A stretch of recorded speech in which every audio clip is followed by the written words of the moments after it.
चूड़ियाँ पहन ले अपने हाथों में। तुम्हारे हाथों में बेड़ियाँ नहीं चूड़ियाँ जचती हैं। ये क्या कह रही हो तुम मणिकर्णिका? क्यों? चूड़ियाँ देखकर हुआ ना एक मर्द को दर्द? ये ऐसी वैसी चूड़ियाँ नहीं है, मेरी शादी की चूड़ियाँ हैं और वो शगुन के तौर पर तुम्हें देने आई हूँ। किसके साथ हो रही है तुम्हारी शादी? तेरे चचेरे भाई देवदत्त के साथ। याद है ना, तुम्हारे पिता राजा वीरेंद्र ने अपनी शादी तय की थी। बेइंतहा प्यार करते हो ना मुझसे। तुम्हें मैं 7 दिन की मोहलत देती हूँ। अगर तुम मुझे शादी से पहले भगाकर ले गए तो मैं तुम्हारी, और अगर मेरी शादी देवदत्त से हुई तो हर रोज सुबह अलग अलग रंग की चूड़ियाँ भेजती रहूंगी। पहन लेना अपने हाथों में। मणिकर्णिका, क्या तुम्हारा मुझ पर विश्वास नहीं है? शर्म आनी चाहिए तुम्हें नील। एक राजकुमार होकर 3 साल से गुलाम बनकर काल कोठरी में सड़ रहे हो। तुम्हारे चाचाओं ने तुम्हारा राज छीन लिया, तुम्हारी बहन को अगवा कर लिया गया और तुम्हारी जिससे शादी तय हुई थी उसे भी तुमसे छीन कर लेकर जा रहे हैं। सारी प्रजा तुम्हारी राह देख रही है। इतना सब कुछ होते हुए नींद कैसे लगती है तुम्हें? खून क्यों नहीं खौलता तुम्हारा? नील का खून कैसे खौलेगा?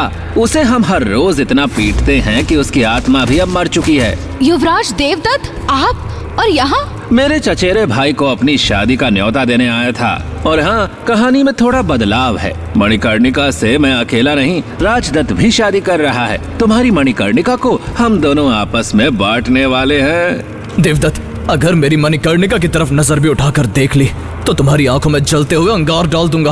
पहले इस कारागार से निकलकर दिखा छोटे, फिर आगे की सोच। और हाँ, तुम्हारी बहन नीलिमा भी हमारे कब्जे में है। उसकी तो हम गुलामों में नीलामी करने वाले हैं। देवदत्त, ये कहानी है एक ऐसे राजकुमार की जिसे गुलाम बना दिया गया और ऐसे जेल में डाल दिया गया जहां पर दुनिया के 101 दरिंदे अपनी सजा काट रहे थे। आखिर कौन था नीलवायु पुत्र? क्यों हुई थी उसे मृत्युदंड की सजा?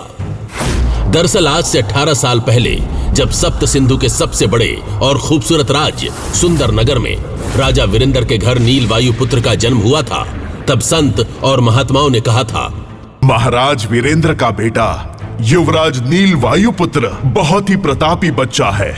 ये लड़का एक दिन पूरे राज्य का उद्धारक बनेगा। और फिर उस दिन सुंदर नगर महक उठा जब नील ने अपनी सिर्फ 11 साल की उम्र में मूलाधार चक्र की असीमित शक्ति को हासिल कर लिया और उसकी शादी श्यामल साम्राज्य के सम्राट बिंदुसार की बेटी मणिकर्णिका से तय हो गई। इस बात से खुश होकर जहां पूरे राज्य में त्योहार मनाया जा रहा था, वहीं दूसरी ओर नील के चाचा नागेंद्र और यजुवेंद्र अपनी घिनौनी साजिश को अंजाम देने में लगे हुए थे। अगर इस नील की शादी मणिकर्णिका से हो जाती है तो इस जन्म में तो क्या, अगले किसी भी जन्म में हम राजा नहीं बन सकते। कुछ देर रुक जाओ बस। तभी नील को उसके पिता राजा वीरेंद्र का बुलावा आया और नील पिताजी के कमरे में चला गया। कुर्सी पर बैठे पिता का चेहरा देखते ही नील की नन्ही आंखों में खौफ उतर आया। उसकी आंखें फटी की फटी रह गईं। पिताश्री! 13 साल का युवराज नीलवायु पुत्र अपने पिता को तड़पते हुए देख रहा था। महाराज वीरेंद्र के मुंह से खून की धार बह रही थी और उनका चेहरा पूरी तरह से नीला पड़ चुका था। ऐसा लग रहा था जैसे महाराज को घातक जहर दिया गया हो। नील, मेरे बच्चे, तुम आ गए? अपने पिता को ऐसी हालत में देखकर नील के दिमाग के तंतु हिल गए।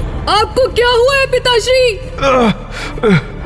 मुझे वचन दो कि तुम अपनी बहन का ख्याल रखोगे और उसे कुछ भी नहीं बताओगे। मैं वचन देता हूँ कि मैं अपनी बहन का ख्याल रखूंगा। तब राजा वीरेंद्र ने नील को एक किताब देते हुए कहा, इसे संभाल कर रखना। ये भृगु ऋषि की दी हुई किताब है। ये तुम्हें इस पूरे सप्त सिंधु का उद्धारक बनाएगी। नील, याद रखना, तुम हमारी आखिरी उम्मीद। इससे पहले कि वो अपनी बात पूरी कर पाते, अचानक उनके शरीर ने प्राण छोड़ दिए और वो कुर्सी पर ही दम तोड़ बैठे। ये देखकर नील की दर्द भरी चीख निकली। पिताश्री! इतने में सैनिकों की एक टुकड़ी राजमहल के उस कमरे में प्रवेश करती है और साथ ही राजा के जैसे कपड़े पहने हुए नागेंद्र और यजुवेंद्र वायुपुत्र आते हैं। अपने पिता की मृत्यु पर रोते बिलखते नील पर वो जरा सी भी दया नहीं दिखाते और सैनिकों को नील को कैद करने का आदेश देते हैं। उनके षड्यंत्र से अनजान मासूम नील झुंझलाकर बोला, छोड़ो मुझे, मैंने कुछ नहीं किया है। मुझे नहीं मालूम पिताश्री को किसने मारा। उसकी इस बात पर यजुवेंद्र जोर जोर से ठहाका लगाकर हंसने लगा और नील के करीब आकर बड़ी बेरहमी से उसने मासूम नील को बालों से पकड़ लिया। उसके चेहरे के भाव अचानक ही क्रूर हो गए। दिल तो करता है कि तुझे अभी जान से मरवा डालूं, लेकिन कितना मासूम है तू। तुझे तो मैं ऐसी जिंदगी दूंगा कि तू मौत को भी तरसेगा। छोड़ दो मुझे, मैंने क्या गुनाह किया है? तेरा गुनाह यह है कि तू एक गद्दार का बेटा है। तेरा बाप तो मर चुका है, इसलिए अब उसके गुनाहों की सजा तू भुगतेगा। तू एक कैदी का जीवन बिताएगा। रोज तेरी इतनी पिटाई होगी कि तू रोज हमसे मरने की भीख मांगेगा। मैंने कहा था ना भैया, ये सुंदर नगर का साम्राज्य आपके हाथों में होगा। लो, अब संभालो इसे। इसका मतलब तुम दोनों ने मिलकर पिताजी को मार डाला। याद रखना, हम भाई बहन मिलकर तुम दोनों को राख कर देंगे। जब तुम दोनों मिलोगे तब ना। अब इस जन्म में तो तुम दोनों भाई बहन का मिलना संभव नहीं है। राज्य का उद्धारक बनने वाले नील को दो चाचाओं ने मिलकर लगभग खत्म ही किया था, और आज मणिकर्णिका को भी उसके पास से छीन कर ले जाने का षड्यंत्र भी सफल होने वाला था। मणिकर्णिका की फेंकी हुई चूड़ियों को देखकर नील को रोना आया, और उसे याद आई वो भृगु ऋषि की दी हुई किताब, जिसका उसके पिता ने मरते हुए जिक्र किया था। आज तो इस किताब को पढ़कर ही रहूंगा। नील उस किताब को पढ़ता रहा, फिर भी उसे कुछ फायदा नहीं हुआ। जब उसने गुस्से में आकर उस किताब को जला दिया तो जलती हुई किताब से एक स्वर्ण पत्र बाहर आया, और नील ने अपनी आंखें स्वर्ण पत्र पर केंद्रित की तो उसकी आंखें अचानक चौड़ी हो गईं। स्वर्ण पत्र पर बारीकी से कुछ अजीब से चिन्ह बनाए गए थे। नील ने बहुत कोशिश की, लेकिन वो एक भी चिन्ह को पहचान नहीं पाया। जैसे ही उसने उन चिन्हों पर अपना हाथ फेरा, स्वर्ण पत्र हजारों छोटे टुकड़ों में बिखर गया।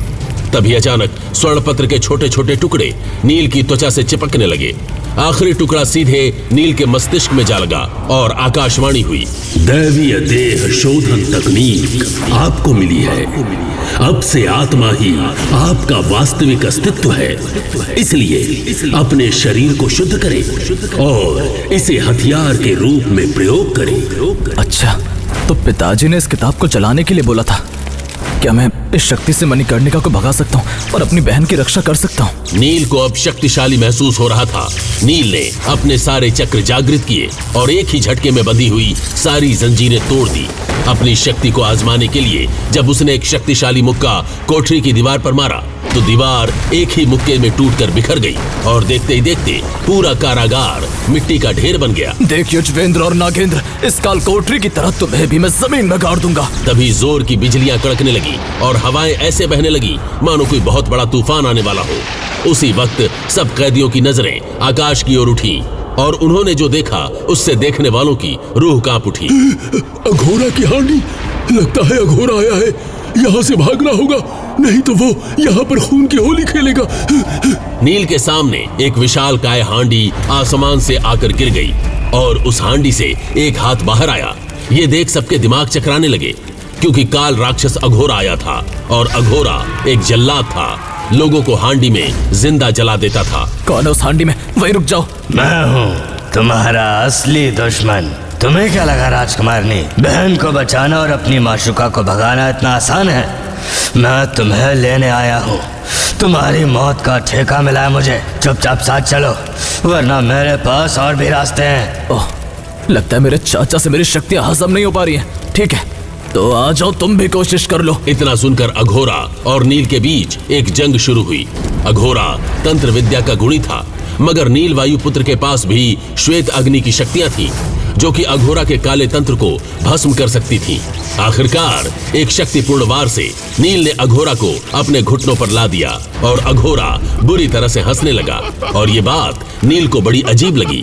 अपनी मौत को देखकर निर्बटे सन्नाटा। ये सुनकर जो अघोरा अब तक नीचे बैठा था वो खड़ा हो गया, और उसका आकार बढ़ता ही चला गया। मैं तो अब तक तुझे परख रहा था कि कहीं तुम्हारे चाचाओं ने गलत बच्चे पर दाव तो नहीं लगा लिया, मगर तेरी शक्ति देखकर लगता है कि तू मेरे जरूर काम आएगा। तभी अघोरा ने अपनी हांडी में हाथ डाला और दो लड़कियों को बाहर निकाला, जो काली विद्या के मंत्रों से बंधी हुई थी। छोड़ो मुझे, छोड़ो। नील भैया। नीलिमा, मणिकर्णिका। क्यों, चौंक गए ना? तभी नील को नागेंद्र के सैनिकों ने बांध दिया, और अघोरा पूरे सुंदरनगर साम्राज्य पर आग बरसाने लगा। अब किसको बचाओगे नील? अपनी माशुका को, अपनी बहन को, खुद को, या अपने राज्य को? अब क्या होगा आगे? क्या करेगा अघोरा नील के साथ? कैसे करेगा नील अपने बहन की रक्षा? क्या मणिकर्णिका को राजदत्त और देवदत्त बांट लेंगे? क्या नील अपने पिता का साम्राज्य फिर से हासिल कर पाएगा? नील को वरदान मिला था या कोई श्राप? क्या भृगु ऋषि की किताब नील के लिए जीवन दान देगी या ले जाएगी उसे मृत्यु की ओर? क्या नील किसी चक्रव्यूह में फंस गया था? आगे की कहानी जानने के लिए देखिए अगला एपिसोड सिर्फ पॉकेट एफएम के यूट्यूब चैनल पर, और महागाथा के सारे एपिसोड्स को सुनने के लिए डिस्क्रिप्शन में दी लिंक से डाउनलोड करें पॉकेट एफएम ऐप।